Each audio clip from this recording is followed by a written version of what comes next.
Let's talk to Dr. Stott. Paul, very good morning to you.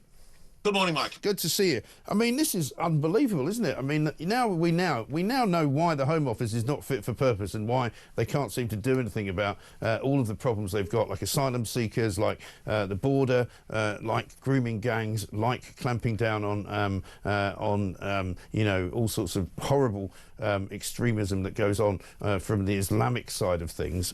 They now seem to want to blame everything on right-wingers. Well, this is an area where I'm afraid the government's got itself into a bit of a mess. The counter-extremism sprint has been running since Yvette Cooper took office as Home Secretary. It was one of the things she launched to basically check that our counter-extremism policies were fit for purpose. And I'm afraid what isn't fit for purpose is the Home Office, or certainly some of its advisors and departments. The greatest threat to the UK in terms of terrorism plots, in terms of people in prison, in terms of actual terrorist attacks, in terms of numbers killed by terrorists, comes from Islamist extremism. That's the centre of gravity for counter-extremism in this country. Unless Yvette Cooper wins that fight, then she will fail. And what we're unfortunately seeing is a desire to sort of expand the Home Office's work into a whole series of areas, some of which are problematic, some of which perhaps are unpleasant or are worthy of challenge, but they're not political extremism, they're not terrorism, and they don't threaten the security of the country. I mean, it's also the fact, some of the specific points you make in terms of attitudes towards debates around the grooming gangs, the rape gangs that we've seen in places like Rochdale and Rotherham. Some of the Home Office officials seem to have deeply politically correct, flawed views that are just trying to sort of be defensive on the issue rather than accept, look, there is a problem here, we need to do something about it. Exactly right. And they seem to have invented a new word called the manosphere. I presume the manosphere is a place inhabited by men, like you and I, and lots of other types of men, presumably. I don't know if that includes trans men. But basically, they're talking about how spreading misinformation, conspiracy theories, and misogyny could indeed be various different forms of extremism. So, I mean, you could find yourself, for example, I don't know, making some kind of statement which is viewed by certain people as misogynistic, and you could then be termed an extremist under these new Home Office kind of guidelines, no? Well, it's actually worse than that, and there's a whole page devoted to the manosphere and incels and misogyny, and that's the same length of focus as goes on Islamist extremism. Unbelievable. That's how flawed it is, and there's a section in that where they're talking about pickup artists. Now, what's particularly worrying here is that the Commission for Countering Extremism did a report into what's known as incels, men who are involuntary celibate and inhabit a sort of bit of the internet where they all sort of grumble and gripe.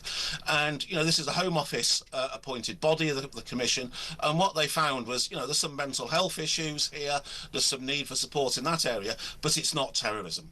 Yeah. And that's where the Home Office needs to focus. If it tries to do too much, it won't do anything. Right. And the danger with the approach that's set out in this report is you're going to create so many such a big haystack, the needles are going to be lost. Well, they really are, and particularly in this month when we've been looking at what happened in Southport and how Prevent were completely and utterly useless in checking what was going on inside the head of the Southport killer. I don't like to mention his name. I don't like to give him publicity for that. But they don't seem to be able to define terrorism. Keir Starmer gave that ridiculous press conference last week where he apparently tried to redefine the word and say, well, because there was no basic ideology behind what he was doing, he's not a terrorist. Well, except he is.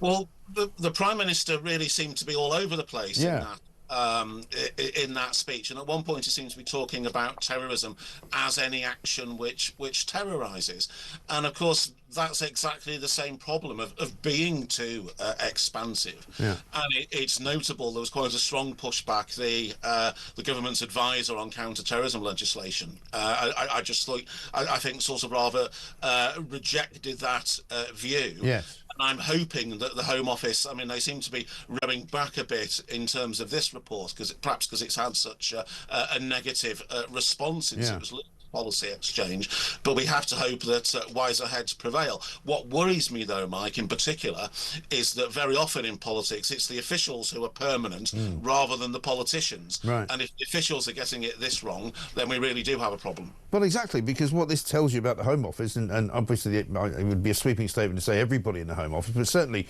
you know, certainly very important members of that team believe this stuff. And, you know, they've produced this advisory document for the government, a review into what should be being looked at. And it's very troubling, because for those of us who are aware of what the terrorist threat is in this country, and in that I would include all people like yourself and other experts who understand, you know, where the danger is, you know, to sort of try and allay people's fears about that and say, oh no, there's much more worrying things going on. You know, people call what Keir Starmer's doing is two-tier policing. These are people that need to be locked up, and, you know, we need to be saved from these people. And also horrible, nasty right-wing bigots who make, I mean, the word alleged is extraordinary to me, where they say this. They say right-wing extremists frequently exploit cases of alleged group-based sexual abuse to promote anti-Muslim sentiment. I mean, that is plainly, completely and utterly wrong. Yes, I mean, these issues were established in court cases 12, 15 years ago. Yeah, and they're still taking place in courts today.